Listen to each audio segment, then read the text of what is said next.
Shalom teman-teman semua, selamat berjumpa di Kones Channel.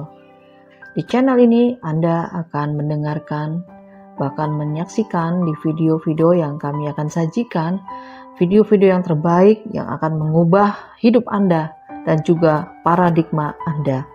Selamat menyaksikan. Dan seperti biasa, untuk dapat memahami Davar Elohim, maka kita harus kembali ke akar pola Ibrani yang baik dan benar. Karena disinilah kita akan mendapatkan kekayaan yang luar biasa. Di luar akar pola Ibrani yang benar itu miskin, sedikit yang bisa digali, acak-acakan, ya, tambal pasang dan sebagainya, ya, kacau balau. Ya, tapi kita punya yang dari Bapa Yahweh dengan pola akar Ibrani yang luar biasa. Dan jangan pernah lupa bahwa satuan pola waktu Bapa Yahweh itu adalah angka 7, saudara. Ya, satuan waktunya. Dan ini sudah sering kita pelajari. Angka 7 hurufnya adalah Zayin. Ya, jadi satuan waktunya Bapa Yahweh itu angka 7. Nah, saudara harus juga paham bahwa di depan saudara, di tangan saudara, ada Tanak dan Brit Kadasa. Perjanjian lama dan perjanjian baru yang sering di luar sana kenal. Dan di situ kita sudah diberi oleh Bapa Yahweh lengkap.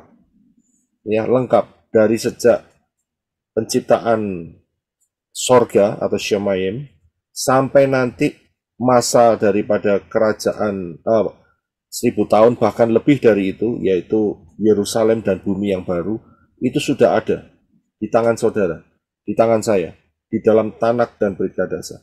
Tinggal kita memilah-milah dan mencocokkan dengan tepat ayat-ayat sehingga sinkron satu sama lain dan terbentuklah satu the grand plan, satu gambaran yang besar, the big picture, gambar yang besar.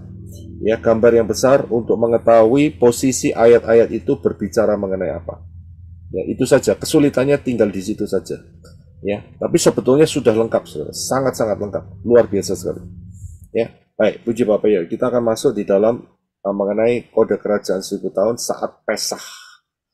Ya, saudara di sana jam 6 pagi, 6.53 pagi WIB. Ya, nanti sore saat saudara matahari terbenam, maka saudara akan masuk, Indonesia akan masuk terlebih dahulu, yaitu tanggal 14 Nisan. Disitulah start mulainya daripada perayaan Pesah. Ya, jadi perayaan Pesah dimulai tanggal 14 Nisan. Nah, saya mau kasih pengertian kepada saudara bahwa untuk perhitungan, ini kita banyak menghitung ya hari ini ya. Perhitungan dari sejak kejatuhan Adam dan Hawa, itu Bapak Yahweh menggunakan dua pola. Pola yang pertama adalah pola Shemitah. Pola Shemitah itu putarannya angka 7, saudara. Ya. Dan yang pola yang kedua adalah pola Yobel. Kalau pola Yobel, kelipatannya adalah 50. Nah, kalau kita tarik, saudara bisa lihat dari titik A sampai titik B, di mana titik A adalah kejatuhan Adam dan Hawa, dan titik B itu adalah kedatangan Yeshua HaMashiach yang kedua. Ya, dengan menggunakan pola Shemitah, yaitu kelipatan daripada angka 7, dan itu diputar beratus-ratus kali sampai 857 kali putaran. Jadi 7 dikali 857. Maka akan bertemu di satu titik, yaitu dengan angka 5999. Ini tidak percaya, saudara pakai kalkulator. Sudah pasti tepat, saudara. Karena saya ngitungnya juga pakai kalkulator, saudara. Dan sedangkan pola Yobel itu kelipatan dari 50. Dan kalau 50 ini dihitung, diputar sampai 120 kali putaran, maka titik terakhir daripada daripada putaran 50 yang diputar 120 kali ini adalah 6000. Bisa lihat ya, di kotak sebelah kanan. Jadi perbedaannya itu hanya 1 tahun. Ya, hanya satu. Hanya satu. Satu ini adalah 1 tahun, saudara. Jadi 5999, 5999 dan 6000. Ya. Nah, inilah nanti yang kita akan waspadai, ya, supaya kita berjaga-jaga lebih early, lebih awal, lebih lebih pagi ya. Jadi kita nggak sampai kesiangan, kita nggak sampai terlambat. Karena itu kita menggunakan pola Shemitah sebagai patokan ukuran untuk berjaga-jaga. Ya, jadi disinilah titiknya. Karena perbedaannya hanya 1 tahun, saudara. 1 tahun itu tidak lama, saudara. Mungkin dulu orang mikir 1 tahun itu lama. Bayangkan aja tahun 2024 sekarang ini kita sudah menyelesaikan 4 bulan, saudara. 1/4 dari tahun ini kita sudah selesaikan. Kurang 3/4, saudara. Tidak lama lagi, masuk bulan 6, kita sudah, ya, kita bukan 1/4 ya, kita sudah 33%, saudara. Ya, sepertiganya kita sudah lewati. Dan tidak lama lagi, 2 bulan lagi, kita masuk bulan 6, kita sudah di tengah-tengahnya, saudara. Cepat sekali, saudara. Ya, jadi 1 tahun itu sangat-sangat cepat sekali. Nggak lama seperti dulu. Ya, dan ini luar biasa, inilah yang disebut percepatan yang daripada Bapak Yahweh. Jadi saya bisa lihat ya, dengan pola Shemitah dan pola Yobel, ya, itu ada di satu titik ujung yang selisihnya itu hanya 1 tahun, yaitu 5999 dan 6000. Ya, jadi saudara paham dalam hal ini. Nah, kita akan masuk mengenai pembahasan yang lebih dalam. Saya berikan satu gambar. Kalau menurut saudara ini gambar apa? Mungkin saudara. Millennium di Edinburgh, Scotland. Ya, terima kasih untuk Brisco. Ya, dia langsung jawabnya. Ini adalah disebut sebagai Millennium Clock. Ya, Millennium Clock yang ada di Edinburgh, ya, di museum di sana. Dan Millennium Clock ini, kalau saudara lihat di sebelah kiri, saya tampilkan gambar, itu ada patung-patung kecil. Saudara tahu nggak jumlahnya berapa itu? 12. 12, ya, terima kasih. Betul. Jadi jumlahnya itu 12. Nah, 12 ini mewakili apa? 12 ini mewakili kutub setiap bulan. Ya, jadi pada saat pembuatnya membuat Millennium Clock ini, itu mereka kesurupan sehingga membentuk sebuah benda seperti ini. Dan benda ini sebetulnya adalah kelihatannya antik, tapi mempunyai aura spiritual yang buruk karena mengeluarkan kutub untuk tiap-tiap bulannya, saudara. Ya, dan kalau saudara lihat di tengah-tengahnya itu ada seperti cermin yang sebelah kanan itu, dan di situ ada tengkorak di atasnya. Dan itulah merupakan pancaran kutubnya itu dikeluarkan di sana. Menurut mereka seperti itu. Ya, jadi ini sebetulnya rancangan daripada alam supernatural, yaitu bukan miliknya Bapak Yahweh, tetapi dari malaikat-malaikat yang jatuh. Ya, malaikat-malaikat yang jatuh. Dan ini satu kutuk. Jadi mereka itu aktif, saudara. Karena dengan kutuk itu, orang manusia yang terbuka celahnya akan kena. Ya, akan kena kutuk itu. Tapi kalau tidak ada celah, kutuk itu tidak akan kena. Apalagi kalau saudara dan saya senantiasa ada di dalam darah Yeshua. Ya, persekutuan dengan tubuh dan darah Yeshua. Dan kemudian saudara penuh dan dipimpin oleh Ruah Yahweh Elohim, maka kutuk itu ditangkis oleh malaikat-malaikat penjaga yang setia kepada Bapak Yahweh. Karena itu jangan buka celah. Ya, ini yang harus saudara perhatikan. Ya, dengan cara kutuk inilah maka hal-hal yang buruk itu ditransferkan ke dalam manusia, kemudian manusia mendapat kesulitan-kesulitan hidup. Ya, tapi saya nggak bicara soal masalah ini lebih dalam.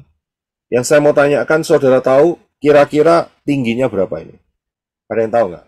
Kira-kira kayaknya tinggi banget itu, Pak. 7 meter.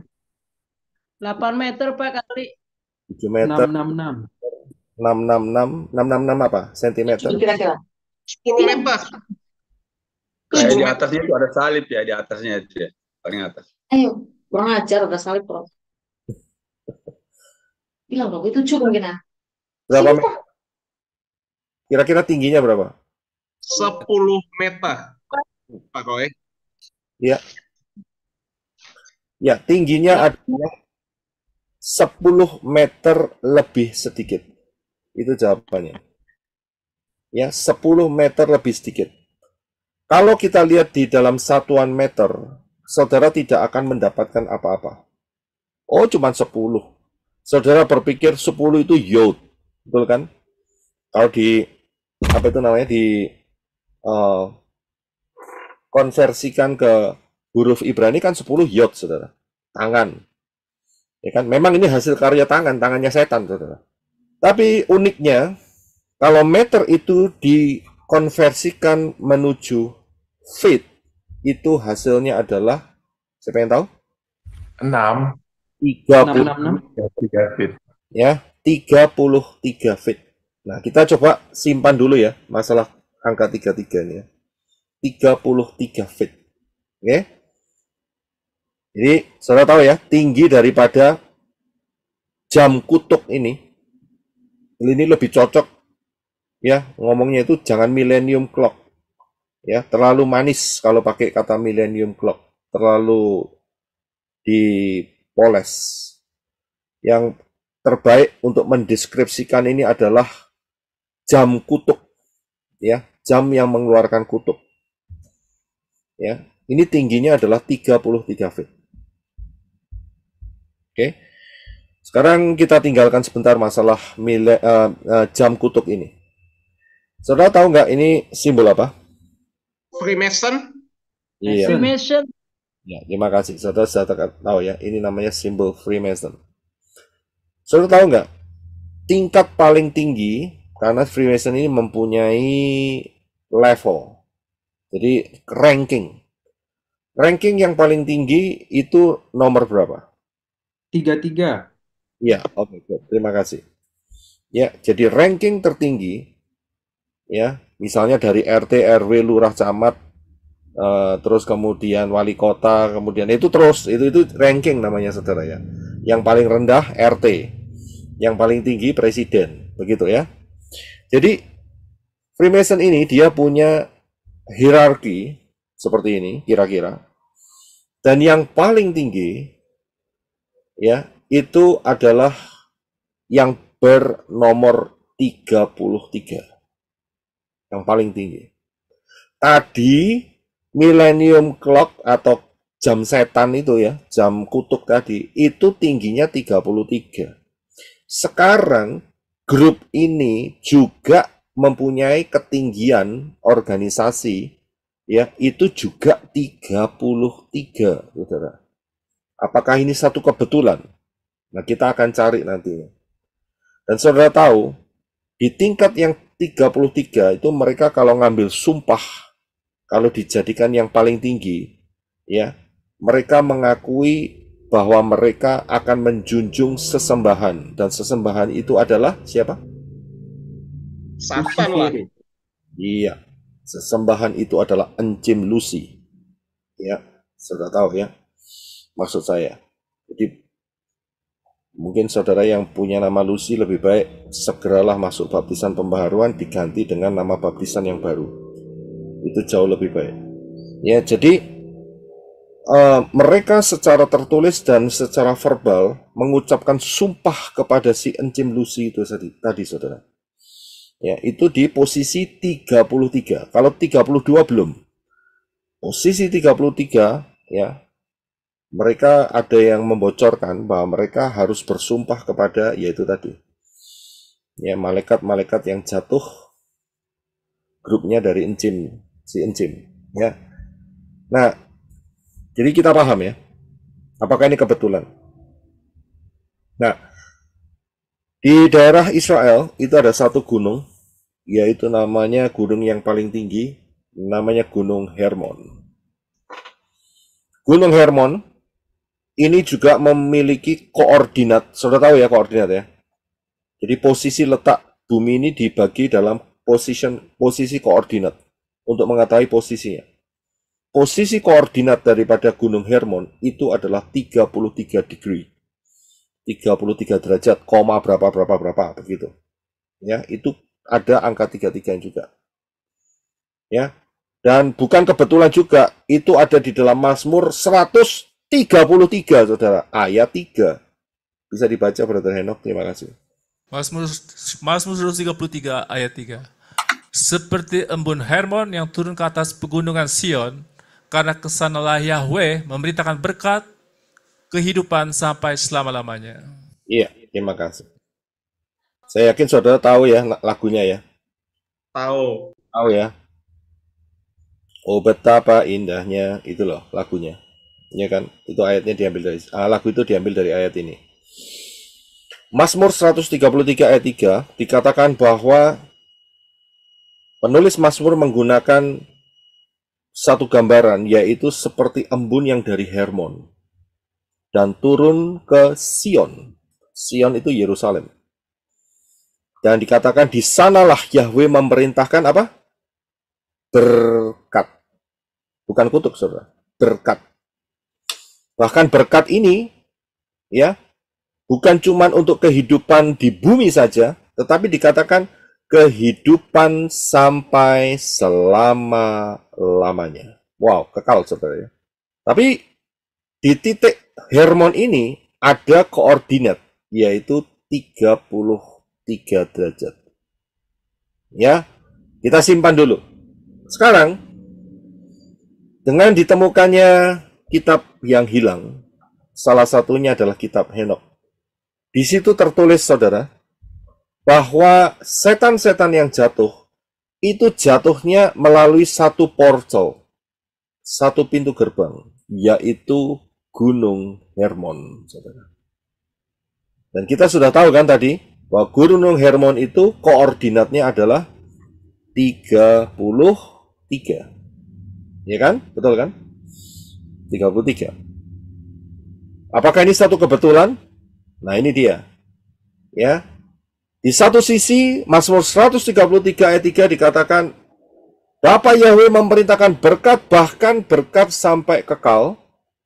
Tapi di satu sisi, ada yang namanya jam kutuk, ada yang namanya tingkatan Freemason, yang sampai 33 tingkatannya. Dan juga di gunung yang sama, di Gunung Hermon, di situ pernah terjadi peristiwa besar, yaitu pintu gerbang, letak jatuhnya setan-setan. Pertanyaannya adalah, angka 33 ini bicara berkat atau kutuk? Menurut saudara bagaimana? Berkat, Pak. Dua-duanya. Berkat, Pak. Cuman si malaikat jatuh itu mengikuti jejaknya Bapak Yahweh, meniru. Ya, jadi kita harus paham. Karena di satu sisi itu bicara mengenai berkat berdasarkan Mazmur 133 ayat 3. Tetapi di sisi yang lainnya ada pekerjaan tangan setan. Saya bisa lihat, mengapa kok setan pakai posisi yang sama, 33? Nah, ini kan pertanyaannya begitu, saudara. Nah, kok enggak dia pakai angka misalnya 45 begitu loh. Ya kan enggak repot, saudara. Tetapi kok dia mau menyamai. Ya. Nah, disinilah rahasianya. Setan pernah mengatakan bahwa aku hendak menyamai yang maha tinggi. Pernah ingat ayatnya? Ya, aku hendak naik, aku hendak menyamai yang maha tinggi. Jadi dari sini dikatakan, kita bisa paham bahwa setan itu tidak punya original platform. Yang dia bisa lakukan itu hanya meniru platformnya Bapak Yahweh. Dia hanya tiru, saudara. Dia tidak bisa bikin sendiri karena dia tahu platformnya Bapak Yahweh itu paling efektif dan efisien.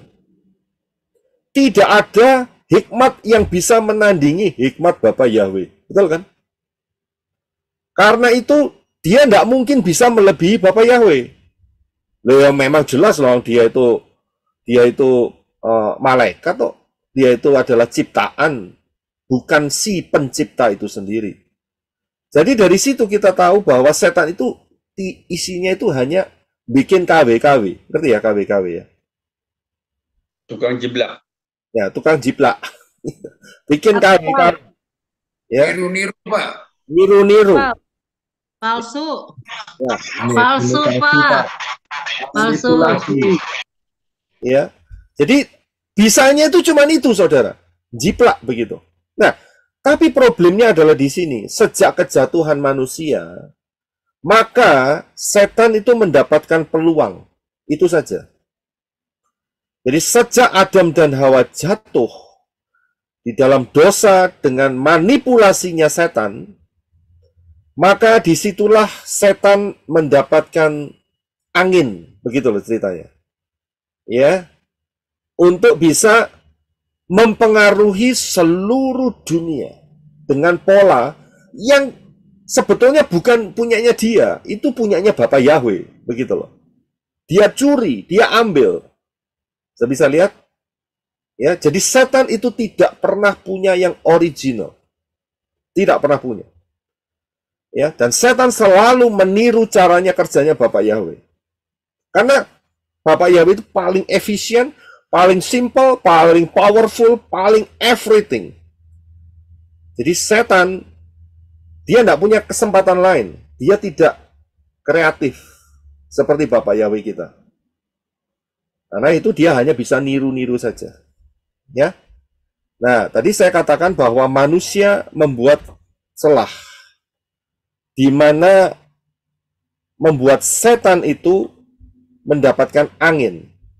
Ya, sehingga kutuk itu masuk. Jadi 33, angka 33 ini juga bicara berkat, juga bicara kutuk.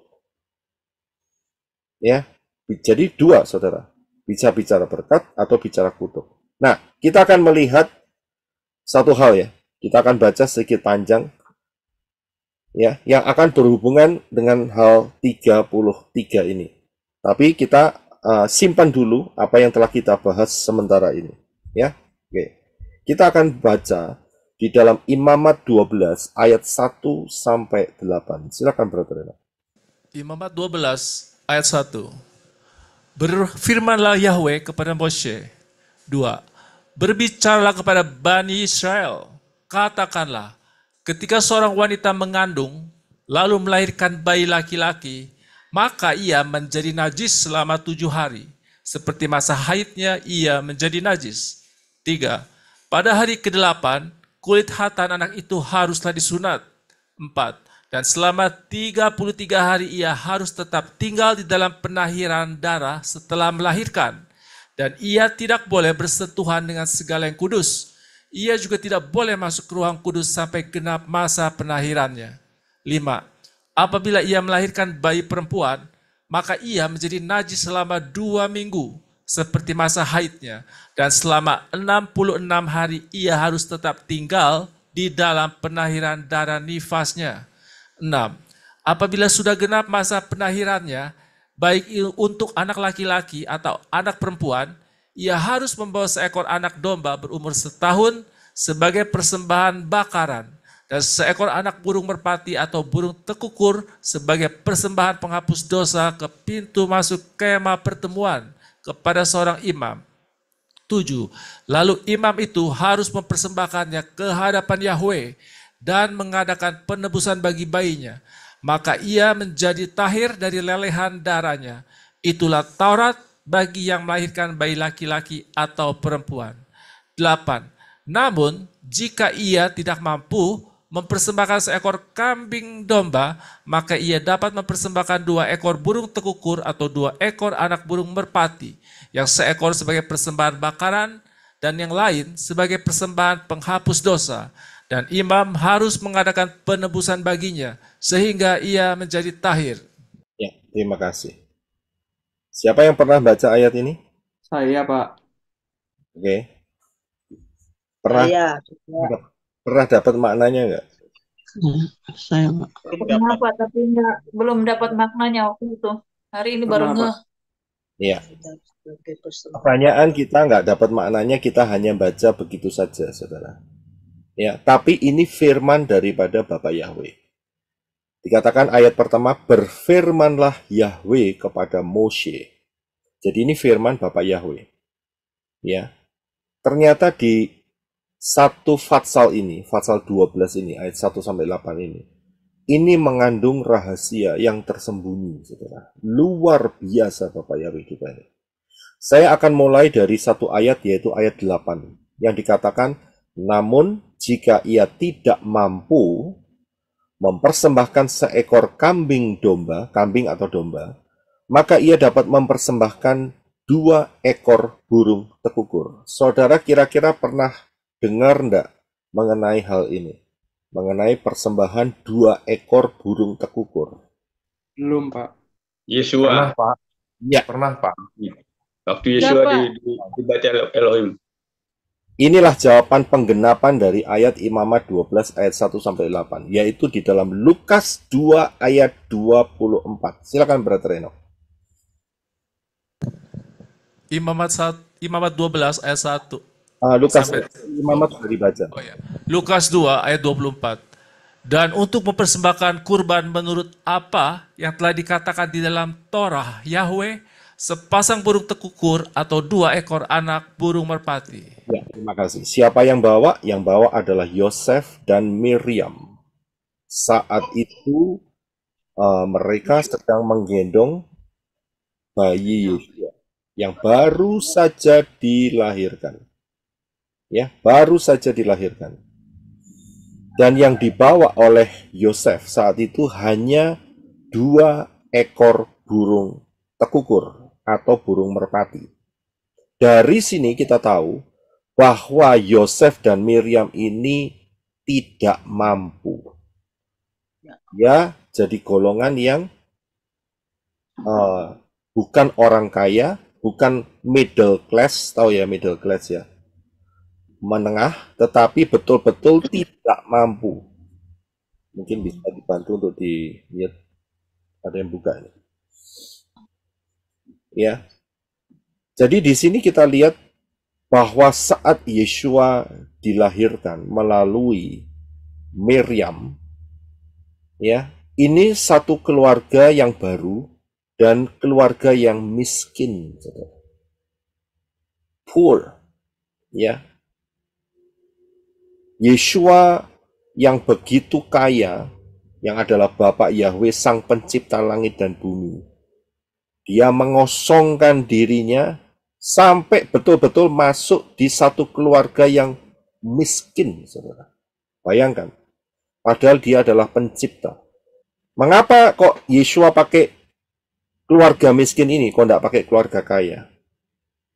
Supaya kemudian harinya, walaupun orang di dunia itu miskin, tetap bisa menjangkau Yeshua, karena Yeshua lahir di keluarga miskin. Kalau di keluarga kaya, maka yang miskin itu tidak bisa menjangkau, ya kan? Amin. Ya, jadi disinilah Yeshua itu sudah menetapkan nanti Bapak Yahweh ya, aku lahir melalui rahim manusia, yaitu Miriam. Aku tidak pilih orang kaya, tapi orang miskin yang mau taat. Ini penting, saudara. Ya, yang mau taat akan dafar Elohim. Ya, jadi ketaatan inilah yang diperhitungkan oleh Bapa Yahweh. Ini keluarga bisa dipercaya, bisa taat, melakukan apa yang diperintahkan di Torah, dan inilah yang mendapat kepercayaan yang luar biasa, saudara.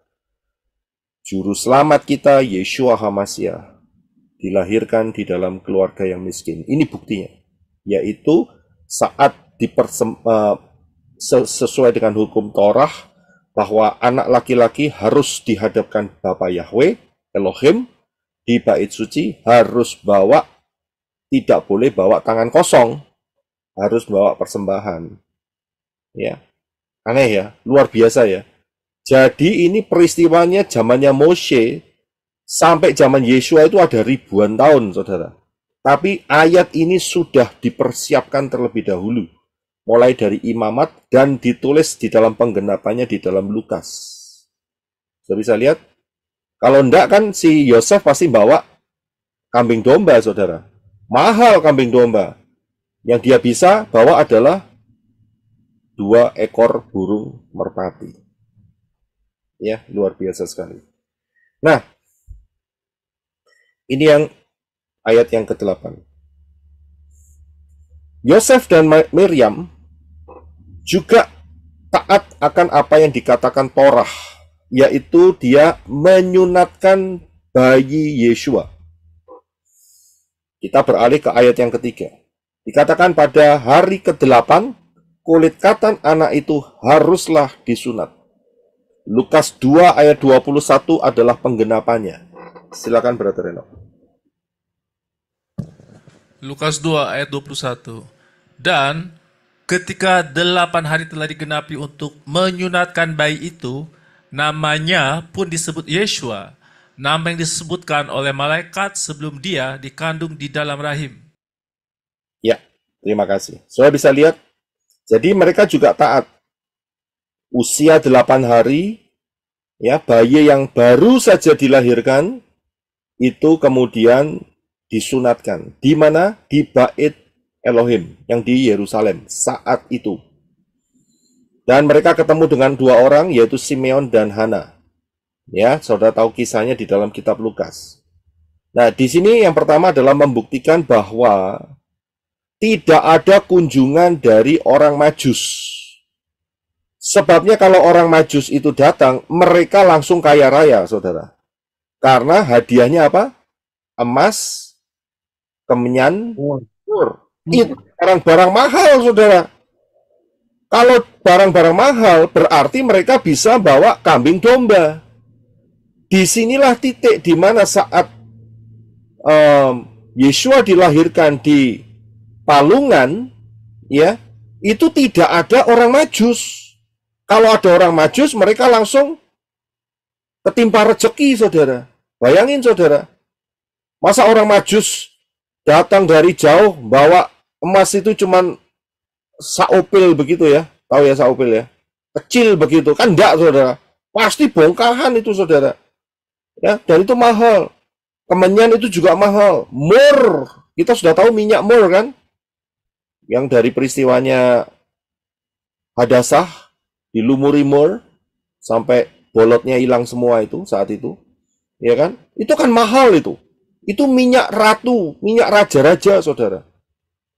Mana mampu Yosef sama Miriam, nggak mampu. Karena itu, ya, gambar-gambar yang menyatakan bahwa ada orang Majus datang ke palungan, itu namanya bohong, ya, bohong. Itu salah besar. Ya, ini buktinya. Yosef dan Miriam hanya bawa 2 ekor burung tekukur dan menyunatkan bayi Yeshua. Ya, oke. Sekarang kita mau lihat masalah yang berikutnya. Yaitu kalau saya lihat, saya akan mundur sedikit. Ya. Dikatakan bahwa ayat yang kedua dan yang keempat. Ya, ayat 2 dan 4. Dikatakan bahwa, saya perhatikan ayat 2 dan 4 ya. Berbicara kepada Bani Israel, katakanlah ketika seorang wanita mengandung lalu melahirkan bayi laki-laki, maka ia menjadi najis selama 7 hari. Kemudian ayat 4, dan selama 33 hari ia harus tetap tinggal dalam penahiran darah setelah melahirkannya.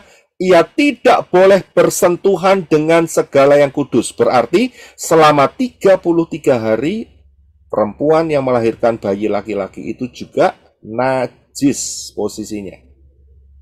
Ya. Bahkan ayat 4 dikatakan bagian B, ia juga tidak boleh masuk ke ruang kudus sampai genap masa penahirannya. Jadi selama 7 hari dia najis, kemudian juga selama 33 hari dia juga najis. Paham ya sampai di sini ya? Maknanya apa ini?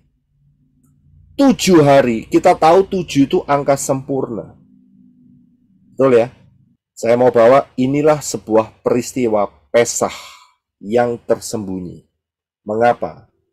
Kata huruf atau angka 7 maksud saya, itu adalah angka sempurna. Yeshua pada saat di kayu salib, dia ditumpahi dosa manusia dari sejak zamannya Adam sampai nanti zaman kiamat. Bahkan dosanya kita kecantol di sana juga. Jadi dia betul-betul najis, saudara. Yeshua saat di kayu salib, dia najis. Karena itu selama 3 jam terjadi kegelapan. Matius 27:45. Silahkan, Brother Henok. Matius 27 ayat 45. Dari jam 12 siang, kegelapan turun atas seluruh tanah itu sampai jam 3 petang. Ya, terima kasih. Saya bisa lihat 3 jam itu ada kegelapan. Karena apa? Karena saat detik itu, saat Yeshua sudah didirikan salibnya, jadi sudah sampai di kayu salib, dipaku tangannya, dipaku kakinya, kemudian terjadi gelap 3 jam, saudara. Ini bukan gerhana matahari, saudara. Banyak yang ngomong gerhana matahari, ngawur. Ini gelap yang dari Bapa Yahweh. Kenapa gelap? Dosa itu gelap, saudara. Dosa itu gelap. Orang tinggal di dalam dosa itu tinggal di dalam kegelapan. Ya, itu dijelaskan di dalam kitab Yohanes. Ya, kitab Yohanes, pasal yang pertama, ya, itu dikatakan bahwa coba saya carikan sebentar ya. Terang itu sudah datang, tapi manusia lebih menyukai kegelapan. Itu ayatnya berkata demikian. Kalau ada yang bisa bantu untuk mencari, karena saya nggak taruh di sini. Ya, Yohanes 1 itu Pak, ayat yang ke 10 ya, 5. 9 atau berapa? Ayat berapa? Yohanes 1 ayat yang ke-5 atau ayat? Iya benar, ayat kelima. Ayat kelima. Yohanes 1 ayat kelima. Iya. Ya, Yohanes. Di dalam Yohanes 1 ini, saudara bisa baca. Terang itu ya, kelima. Ya, tapi manusia lebih suka kegelapan. Jadi dosa itu gelap, saudara. Mau dibaca? Nggak usah. Saudara bisa baca sendiri dalam Yohanes pasal pertama. Ya. Jadi mengapa kok sampai terjadi kegelapan selama 3 jam? Itu karena dosa itu gelap. Kegelapan. Dan saat itu Yeshua menanggung dosa saudara dan saya. Ya, termasuk dosa seluruh dunia. Ya, bagi orang-orang yang mau beriman kepada Yeshua. Kalau tidak mau ya tanggungan dewek, begitu loh. Iya kan? Jadi bagi siapa yang mau ditanggung, maka dosanya itu ditransfer. Dosa saudara dan saya itu ditransfer. Tidak hilang begitu saja, transfer. Ya, saudara sudah paham ya mengenai transfer masalah dosa ini. Nah, disitulah Yeshua najis dengan angka 7 total sampai saatnya tiba kira-kira jam 3 petang, maka dia berteriak, yaitu dengan satu teriakan, Matius 27 ayat 46. Silakan Brother Enoch. Matius 27 ayat 46. Kira-kira jam 3 petang, Yeshua berteriak dengan suara nyaring, Eloi, Eloi, lama sabachthani, yang artinya, Elohimku, Elohimku, mengapa engkau meninggalkan aku? Ya, saya bisa lihat Elohim, Bapa Yahweh itu kudus dan dia tidak bisa kompromi dengan dosa. Perhatikan kalimat ini. Tidak ada yang namanya kompromi dengan dosa. Dosa akan diekspos. Dosa akan ditelanjangi. Dan dosa itu memalukan. Sudah bisa lihat? Jadi hati-hati di dalam hal masalah dosa ini.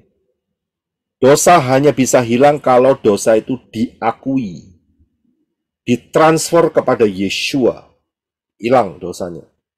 Dan jangan melakukan hal yang lebih buruk. Berdosa lagi. Nanti akan terjadi hal yang lebih buruk. Saat itu Matius 27:46 mengatakan bahwa kira-kira jam 3 petang. Jadi Yeshua sudah tergantung selama 3 jam. Selama 3 jam Yeshua tergantung. Ya. Dan dia berteriak, "Mengapa engkau Elohimku, Elohimku, Elohimku, mengapa engkau meninggalkan aku? Mengapa engkau meninggalkan aku?" Karena dosa. Nah, kembali lagi, berarti dalam posisi 3 jam ini, Yeshua betul-betul najis. Karena ditinggal oleh Elohim. Karena menanggung bukan dosanya sendiri. Yeshua nggak berbuat dosa. Dia nanggung dosa saudara dan saya. Ya, jadi inilah yang disebut sebagai najis selama 7 hari. Ya, 7 hari itu karena saat imamat ini berbicara mengenai soal wanita yang mengandung. Saya bisa lihat.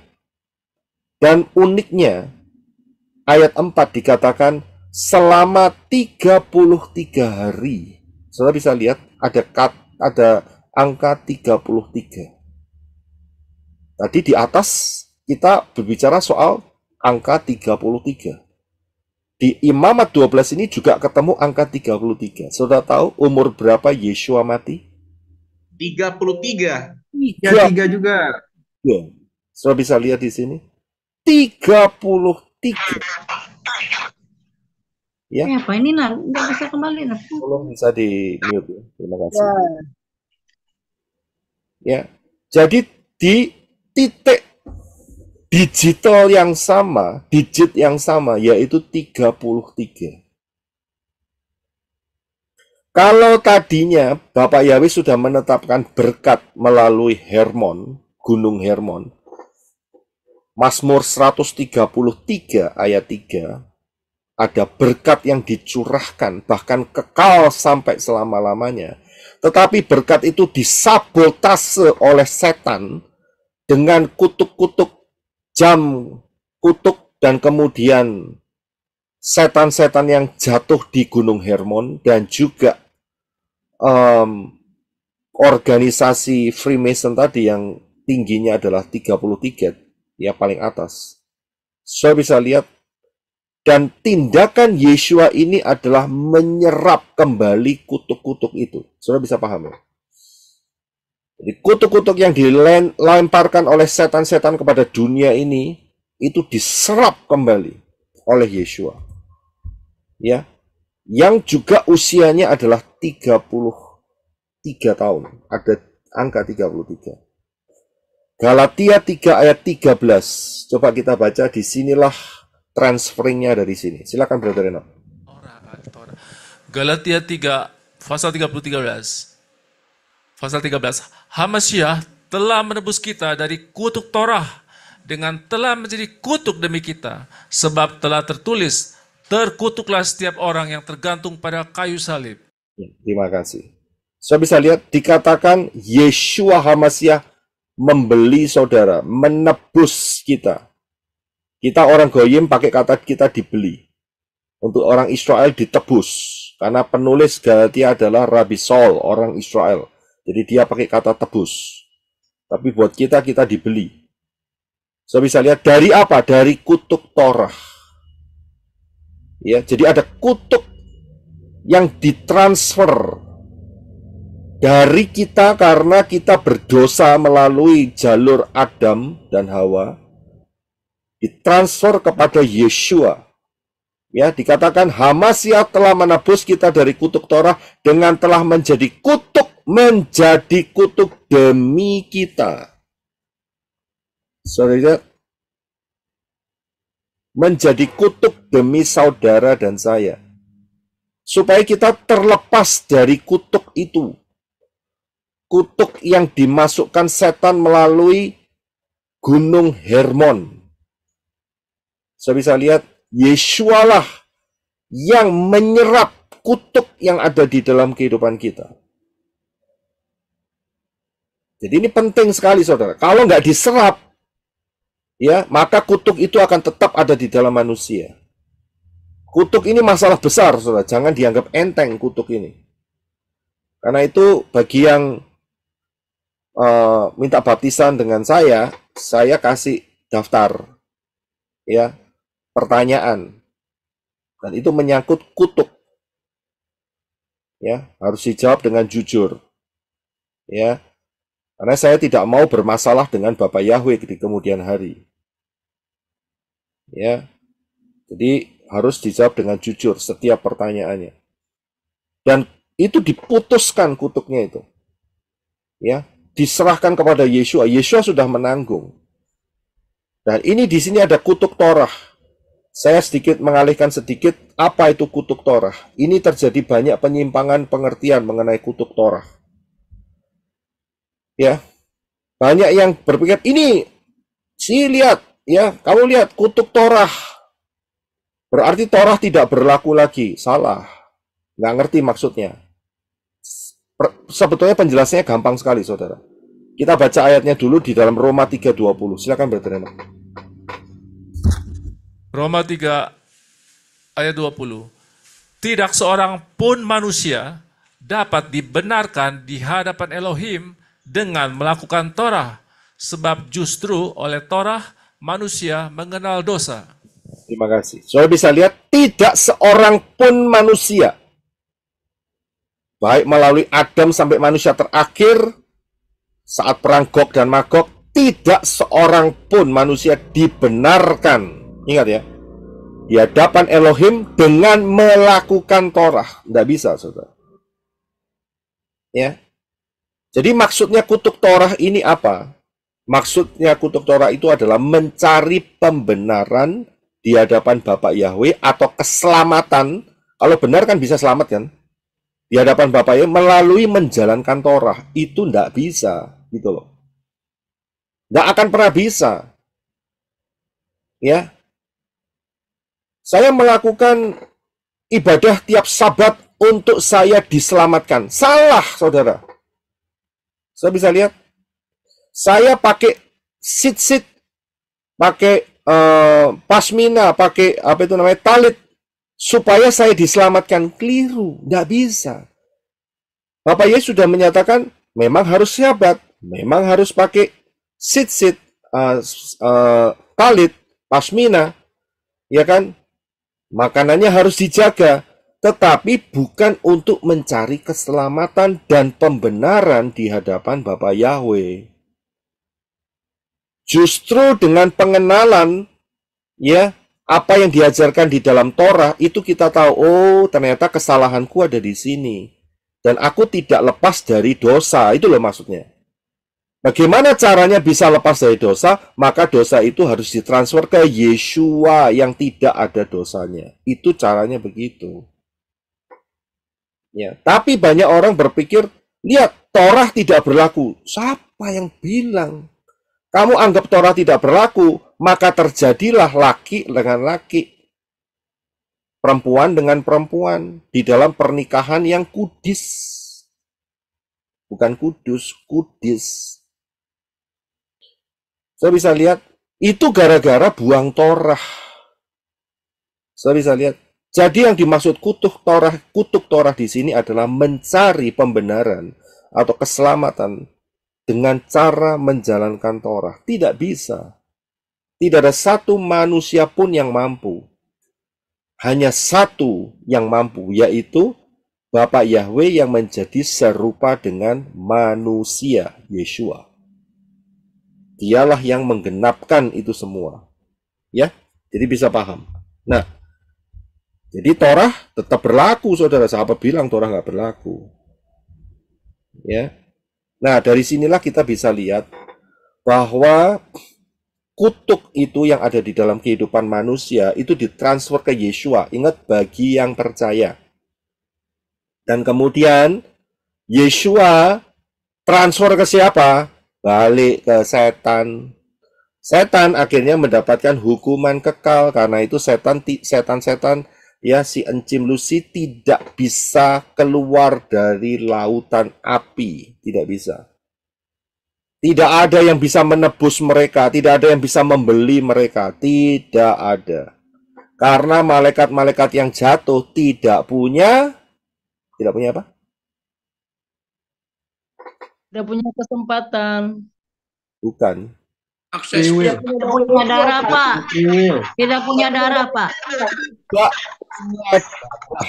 Itu dia. Malaikat tidak punya darah. Ya, jadi tidak ada kesempatan buat mereka untuk diselamatkan.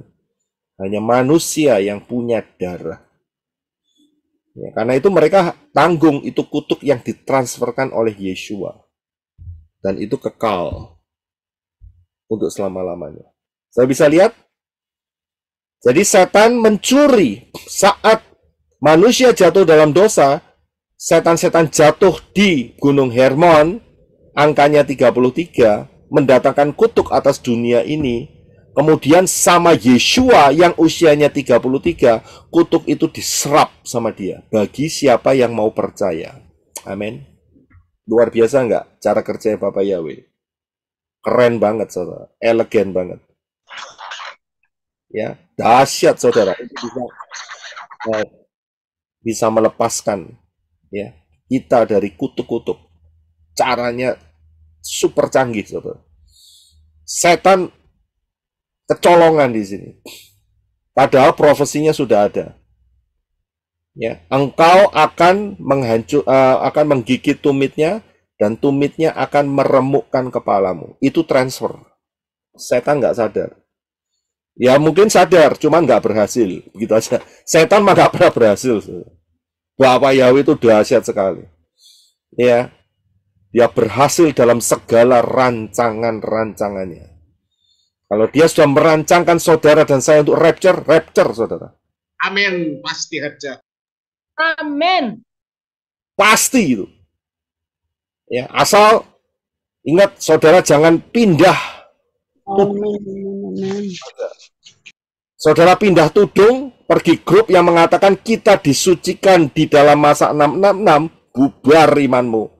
Bubar pengharapanmu. Betul kan? Ya, bubar langsung.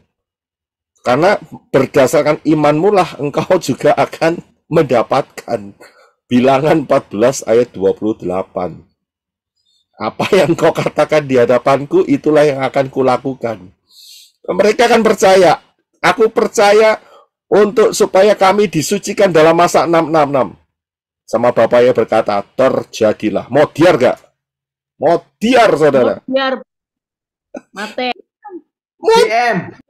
Apa yang kau katakan, itu yang dilakukan Bapak Yahweh. Mateng gak? Bahaya, karena itu apa? Kita ngomong, kita rapture, kita bersedia, kita 5 anak, gadis yang bijaksana, kita mempelai Yeshua HaMasyiah. Kita perkatakan itu, dan jaga hidup saudara. Jangan di bawah tudung yang salah. Ya. Amin. Itu caranya begitu, saudara. Hati-hati loh. Amin, Pak, amin. 14:28. Ya, enak, ngingetnya enak, bilangan. Angka kan? 14 dikali 2. Ya kan? 1:14 setelah itu 28. Dahsyat loh caranya Bapak Yahweh itu. Oke, jadi Yeshua yang usianya 33 menyerap semua kutuk. Bagi saudara dan saya yang mau menyerahkan kutuknya untuk diserap Yeshua. Kalau tidak mau ya tanggung sendiri. Begitu. Iya kan? Nah, selanjutnya. Saya lihat di sini. Kalau bayi laki-laki, itu masa kenajisannya ibunya, itu adalah 7 hari dan 33 hari. Ya, excuse me.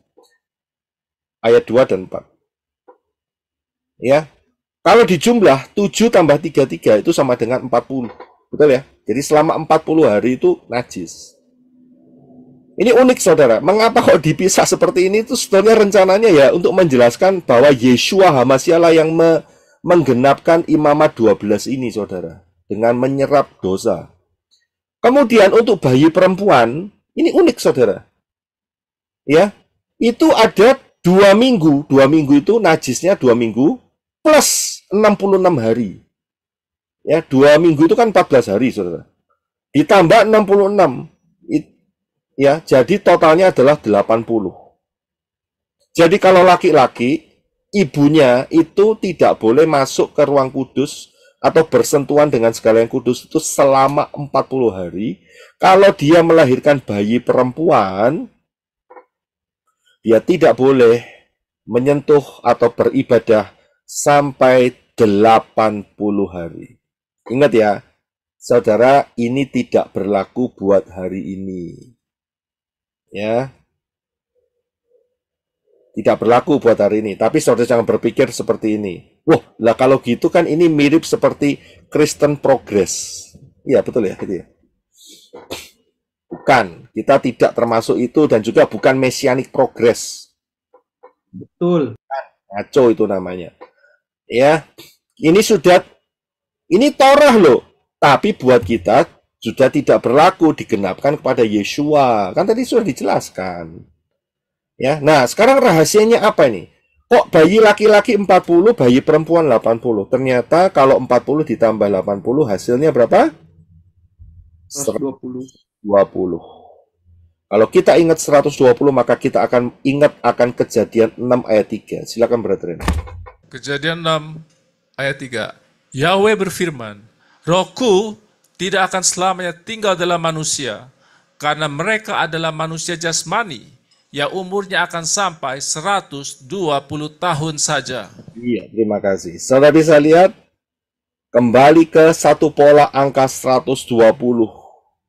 Nah, apa ini maknanya? Saya sudah pernah mengajarkan, tapi saya ulangi secara cepat, bahwa usia manusia dikasih waktu 120 tahun untuk sampai kepada masa pembebasan. Masa pembebasan itu adalah masa apa namanya? Yobel. Yobel. Masa Yobel itu adalah angkanya 50. Jadi, manusia baik laki-laki maupun perempuan akan mencapai masa pembebasan setelah 120 dikali 50 Yobel, yaitu 6.000. Sejak kejatuhan Adam dan Hawa, kita tahu tahunnya yaitu 3970 sebelum Masehi ditambah 6.000, maka disitulah manusia dibebaskan dari setan. Karena Yeshua HaMasiah datang ke bumi untuk kedua kalinya, menjejakkan kakinya di Bukit Zaitun, Mount of Olive, Perang Armageddon, setan dibelenggu selama 1000 tahun, dan tahun 2030 adalah tahun dimulainya kerajaan 1000 tahun. Tidak ada setan. Manusia bebas dari belenggu setan. Bisa lihat di sini. Haleluya. Asyatnya Bapak Yahweh buat saudara dan saya ngasih tahu secara detail. Tahun 2030. Ingat ini bisa plus 1 minus 1. Tergantung pola Shemitah atau pola Yobel. Ya, itu aja. Tahun 2030, tidak lama lagi saudara, 6 tahun ke depan, saudara mau ngapain? Mau ngapain? Cek, Pak Koy. Ya, ukuran kita bukan 6 tahun, tapi 6 tahun dikurangi 3,5. Coba saudara pikirkan, 6 tahun dikurangi 3,5. Iya, kurang 2,5 tahun lagi. 1 tahun, 2 tahunan. 2 tahun. Lebih awal lebih baik. Coba saudara mikir.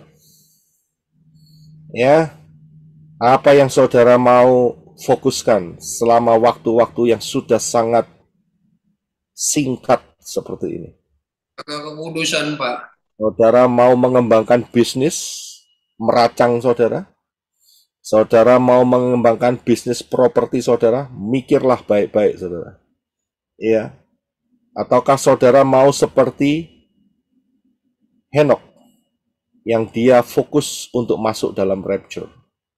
Pilihan ada di tangan saudara. Saudara bisa lihat, tidak lama lagi, saudara. Tidak lama lagi. Ini saatnya tidak bisa dibuat main-main. Ya, paham ya akan hal ini. Nah, saya akan berikan berkat yang kedua. Itu yang pertama. Paham ya? Mengenai masa kenajisan perempuan yang melahirkan bayi laki-laki dan perempuan. Luar biasa. Itu rahasia di sana. Sekarang kita lihat. Kita fokus ya di saat dimana kematian Yeshua sampai kerajaan 1000 tahun. Ya, saya kasih kaca pembesar, jadi supaya kita fokus di situ. Nah, ini berkat yang kedua, saudara. Berkat Pesah yang kedua. Yaitu di dalam Matius 25 ayat 1-5. Silakan Brother Enoch, untuk baca. Matius 25 ayat 1. Kerajaan Syamaim seumpama 10 gadis yang membawa pelita-pelitanya dan keluar untuk menyambut mempelai pria. 2. 5 dari mereka adalah bijaksana dan yang 5 lainnya bodoh. 3. Mereka yang bodoh membawa pelitanya, namun tidak membawa minyak bersamanya. 4. Tetapi yang bijaksana membawa minyak di dalam buli-buli mereka bersama pelita-pelita mereka. 5. Ketika mempelai pria terlambat datang, mereka semua mengantuk, bahkan mulai tidur. Terima kasih. Saya perhatikan di ayat kelima, dikatakan bahwa mempelai pria itu terlambat datang. Dan mereka semua mengantuk, bahkan mulai tidur. Garis bawahi kata tidur. Ada satu peristiwa saat Pesah, di mana saat itu murid-murid kenyang, makan dan minum, pesta, Pesah.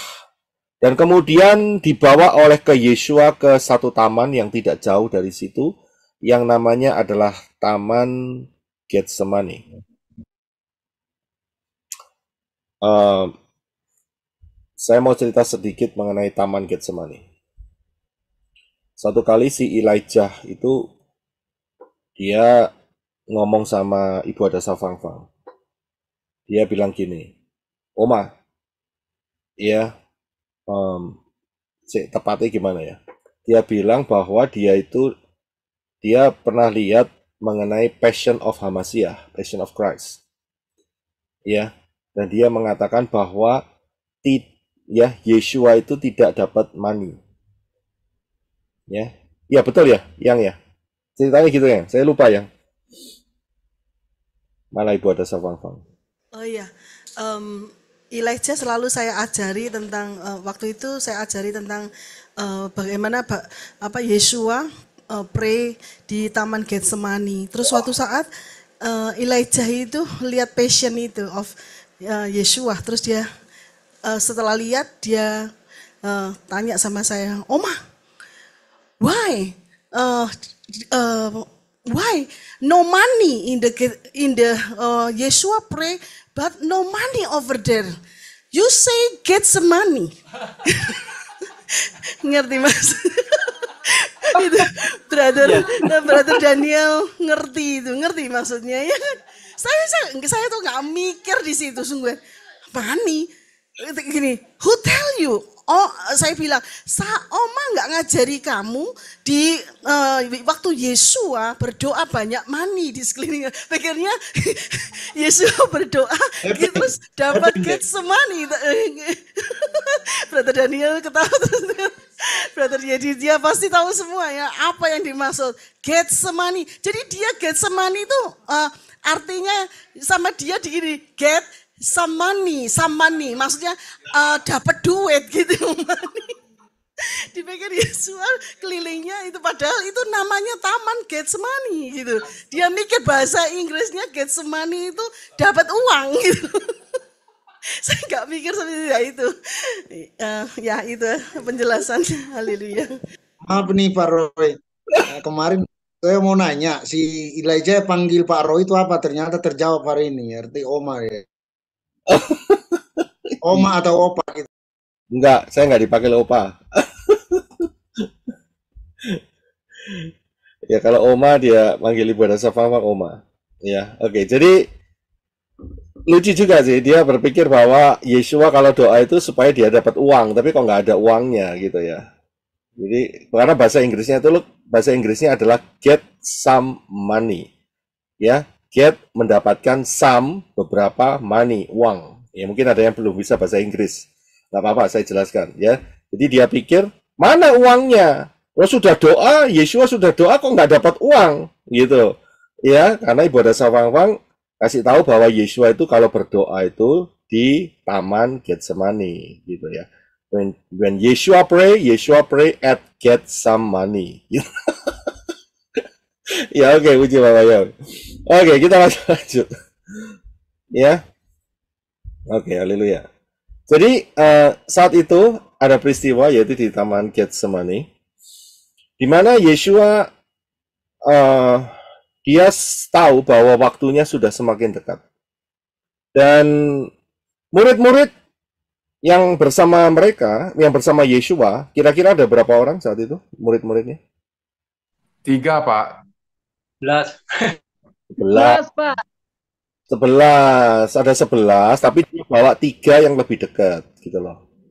Ya, jadi ada 11 yang ngikutin, yang satu kan kesurupan setan, ya kan, kerasukan setan, kan ada tulisannya itu di kitab Yohanes. Nah, yang 3 ini adalah Kefa, Yakobus, Yohanes. Seperti biasa itu adalah lingkaran kecilnya Yeshua 3. Dibawa sedikit lebih dalam dan dikatakan untuk kamu berdoa. Akan tetapi apa terjadi? Mereka kekenyangan, ngantuk, tidur semua. Tidur semua, padahal Yeshua sebelumnya ngomong, ayo kamu berdoa. Tapi mereka nggak tahan.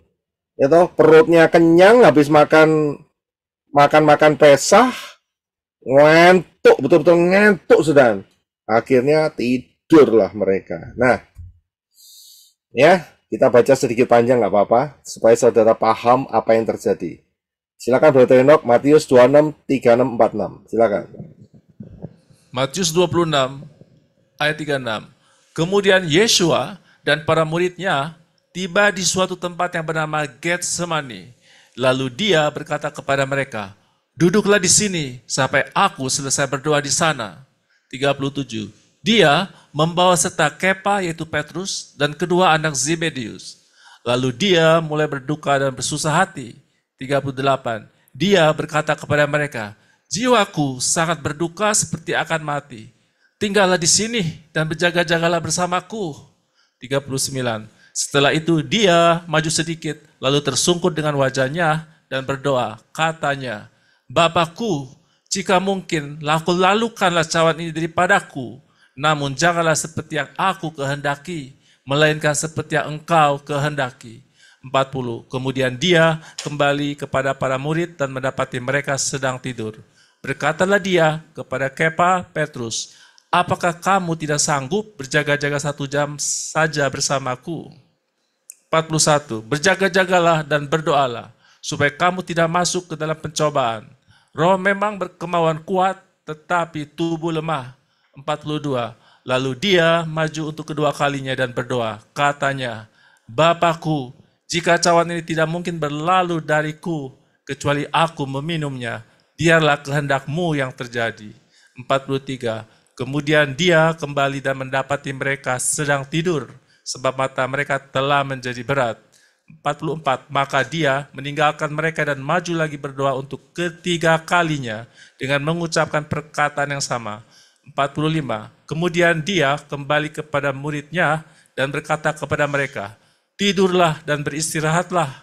Lihatlah, saatnya semakin mendekat dan anak manusia diserahkan ke tangan orang-orang berdosa. 46. Bangunlah, marilah kita pergi. Lihatlah, yang mengkhianati aku sudah dekat. Ya, terima kasih. Kalau saudara perhatikan ayat-ayat ini, maka kita akan dapat melihat di mana Yeshua itu berdoa 3 kali. Jadi dia berdoa pertama kali, kemudian dia kembali, dia mendapati murid-murid tidur. Kemudian dia berkata, kamu tidak bisa berjaga 1 jam. Ingat ya, ada kata 1 di sana. Kemudian dia kembali lagi berdoa, mengucapkan yang sama, kembali lagi. Dan ditemui lagi Ya, ayat yang ke-43, mereka tidur lagi. Ini tidur yang kedua. Tidur yang pertama itu adalah ayat 40, tidur yang kedua, ya. Yesua lihat tidur lagi, diketahui tidur lagi, itu yang kedua adalah di ayat 43. Kemudian Yesua mengatakan perkataan yang sama. Perkataan yang sama itu apa? Yaitu, apakah kamu tidak sanggup berjaga-jaga 1 jam bersamaku? Ada kata satu lagi. Dan setelah itu, dia doa lagi kan? Dan setelah itu dia kembali, begitu kembali, dia berkata begini, ya, tidurlah dan beristirahatlah. Ya kan? Selesai ceritanya. Dalam arti, dia sudah tidak berdoa lagi untuk yang keempat kalinya. Dan dia berkata, bangunlah. Nah, ingat, bahwa 5 gadis yang bodoh dan bijaksana itu sama-sama tertidur. Tadi kan tertulis di atas, Matius 25. Ya. Dan di dalam peristiwa Yesua berdoa di Taman Getsemani, dinyatakan ada 2 kali kata 1 jam. Ya, dan ini merupakan kode. 2 kali kata 1. Nah, kodenya ada di mana? Saudara perhatikan gambar ini. Ya. Tidur yang pertama itu merepresentasikan adalah 1000 tahun yang pertama setelah kematian Yesua. Sedangkan tidur yang kedua adalah 1000 tahun yang kedua. Ya.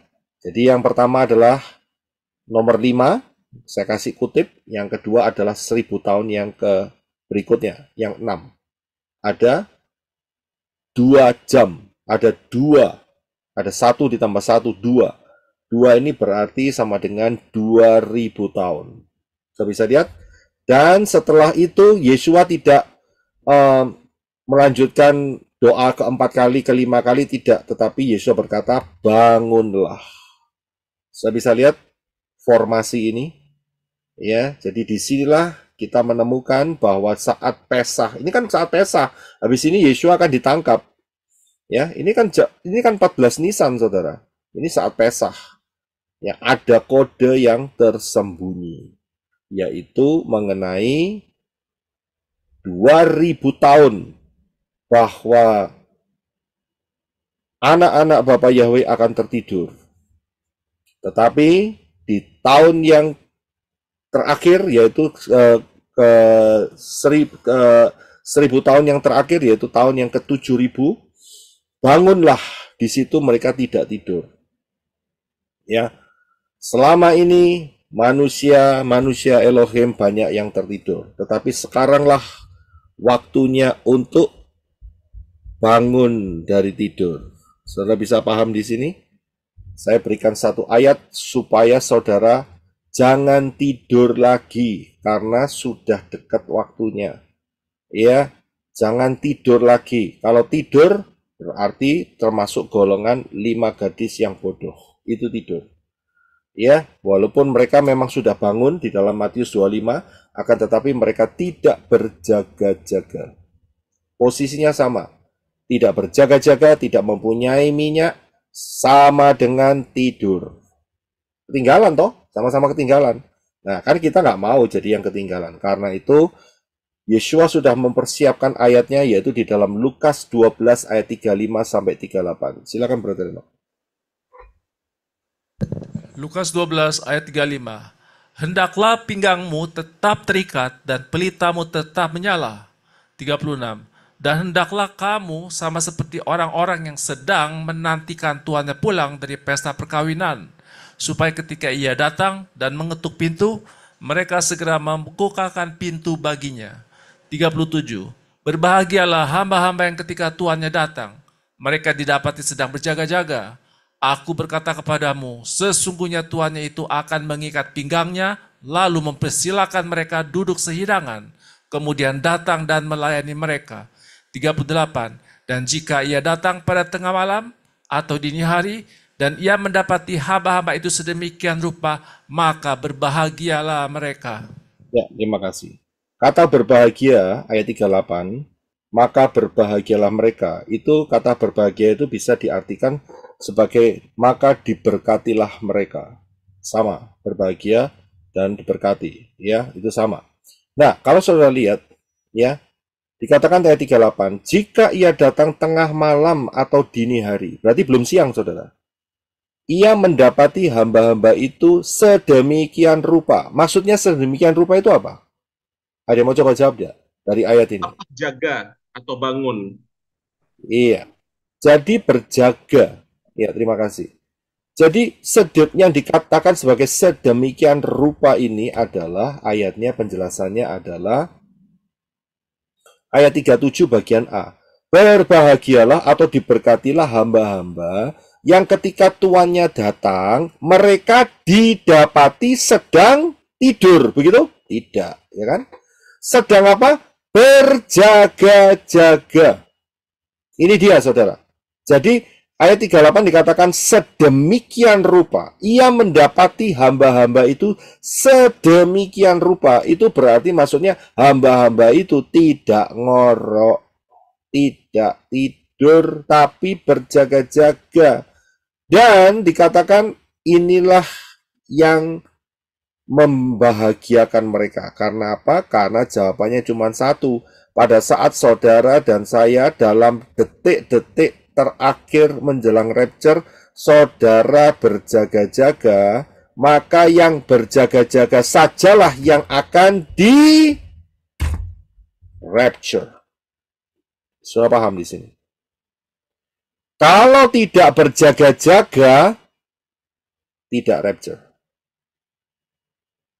Paham di sini? Hati-hati loh, saudara. Dikatakan ada hamba-hamba di ayat-ayat yang lain, di kisah yang lain, Yesua menggunakan perumpamaan ada hamba-hamba yang jahat. Ada hamba-hamba yang malas. So bisa hamba loh posisinya, tapi jahat dan malas. Tapi kalau hamba itu berjaga-jaga, saat tuannya itu datang, walaupun tengah malam atau dini hari, dan tuannya mendapatkan seperti itu, tidak tidur, ya, tidak terbuai dengan yang namanya ikatan-ikatan kedagingan, ya, maka dialah yang dipersiapkan untuk rapture. Hati-hati, saudara. Nggak semua loh, saya bilang, yang bisa masuk rapture. Sedikit loh. Tidak semua. Lebih banyak yang ketinggalan, lebih banyak yang masuk di dalam meterai kelima. Itu banyak sekali. Sedikit yang mendapatkan ini. Karena itu mengapa Rabi Saul mengatakan, ya, Roma berapa itu ya? Ya, di dalam Yesua itu yang diselamatkan tuh yang tidak mengikuti keinginan daging. Ya. Jadi kalau sampai ada keterikatan sampai hari ini, itu sebetulnya indikator, ya. Saudara belum terlepas dari ikatan-ikatan. Roma 8 ayat pertama kan itu? Iya, betul kelihatannya itu. Roma 8 ayat pertama ya. Betul. Iya, Roma 8. Ya, hidup oleh roh. Ya, oleh karena itu sekarang tidak ada lagi penghukuman bagi mereka yang ada di dalam Hamasiah Yesua yang tidak hidup menurut daging, tetapi menurut roh. Kalau masih ada ikatan-ikatan, itu indikasinya udah pasti nggak rapture. Jangan ngimpi. Masalahmu belum selesai dengan masalah ikatan-ikatan dunia, ya.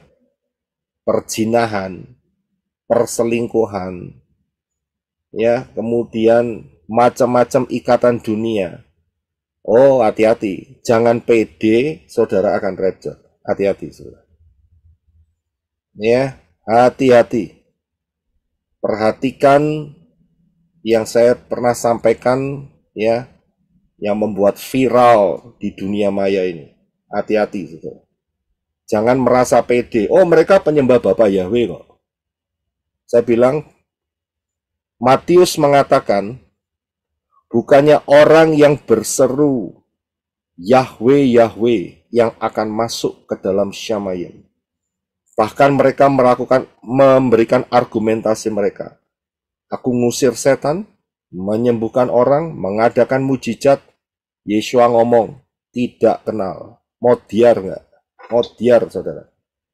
Jadi jangan pernah punya konsep. Oh, kita sesama penyembah Bapa Yahweh kok. Saya bilang hati-hati loh. Jangan sampai saudara kemakan dengan omongan saudara sendiri. So, kita menyembah sesama Bapa Yahweh, pasti rapture. Belum tentu. Ayatnya jelas. 5 gadis bijaksana, 5 gadis yang bodoh. Jawabannya sama dengan apa yang ditulis dalam Matius pasal 7. Aku tidak mengenal kamu. Enyahlah. Itu bahaya sekali itu kalimat. Ya, jangan sampai itu terjadi dalam kehidupan kita.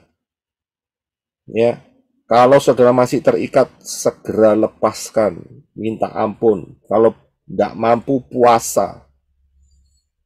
Ya, pasti terlepas. Karena firman Bapa Yahweh adalah ya dan amin. Anda bisa lihat, kalau firman itu memerdekakan engkau, maka merdekalah engkau dengan sesungguhnya. Merdeka, saudara. Terlepas. Ya, jadi tidak ada alasan, saudara. Jangan memanipulasi Bapa Yahweh. Percuma. Ya, percuma memanipulasi Bapa Yahweh. Lebih baik merendahkan hati seperti Daud. Dan Bapa Yahweh berkata, dosamu diampuni. Sudah disingkirkan. Itu lebih beruntung daripada masih ngotot jaga gengsi. Tidak ngakui. Ya, hati-hati. Jangan pernah punya konsep kita sesama penyembah Bapa Yahweh sama-sama. Kita masih dalam proses. Memang kita dalam proses. Apa bilang selesai proses ya mati lah. Ya rapture lah. Jangan ngomong seperti itu. Lihat, hati-hati saudara. Ya, yang menudungi saudara salah, silakan menikmati. Ya, saudara tahu sendiri. Risiko-risikonya ini sangat tipis. Karena apa? Setan bekerja dengan cara yang sangat tipis dan licik. Dengan menggunakan ekornya. Karena targetnya adalah sepertiga bintang. Paham ya? Jadi dalam hal ini berbahagia. Yang apa? Berjaga-jaga. Didapati seperti sedemikian rupa. Berjaga-jaga.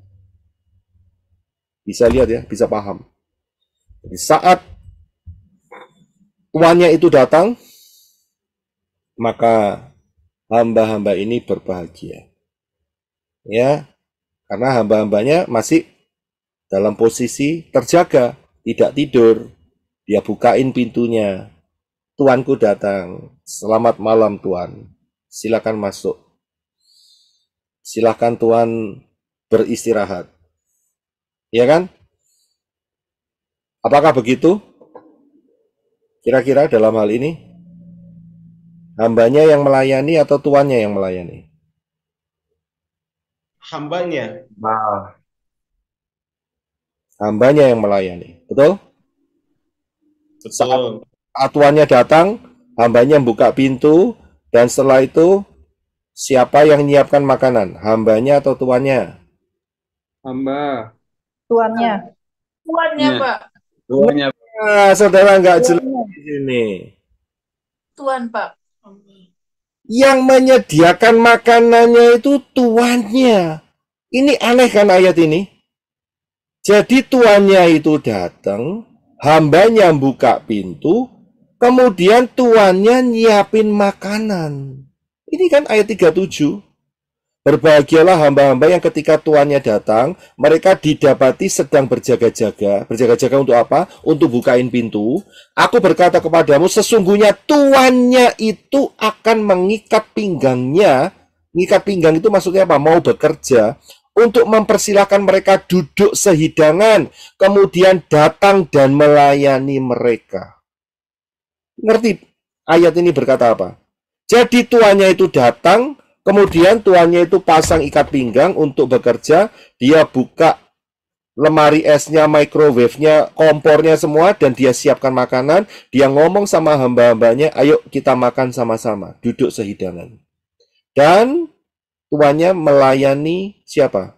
Hamba. Apa gak kualik ini? Kok aneh ya? Sebetulnya hamba yang melayani tuan kan? Tapi ayat ini berkata tuannya melayani hamba. So bisa lihat nggak di sini? Tuannya melayani hamba, bukan hambanya melayani tuan. Hambanya itu cuma bukain pintu, tuannya datang. Setelah itu tuannya bikin pesta. Ini bicara apa? Ini bicara Reward, Pak. Saya bisa lihat? Reward. 37 ya. Tuannya itu akan mengikat pinggangnya, lalu mempersilahkan mereka duduk sehidangan. Mereka ini siapa? Hamba-hambanya kan? Kemudian datang dan melayani mereka. Mereka ini siapa? Hamba-hambanya. Saudara tahu, inilah yang dilakukan oleh master kita, Yeshua HaMashiach. Walaupun dia adalah Elohim yang luar biasa di Shamayim, tapi dia menyediakan hidangan buat saudara dan saya. Saat kita masuk dalam rapture, Yeshua berkata, ayo, silahkan makan.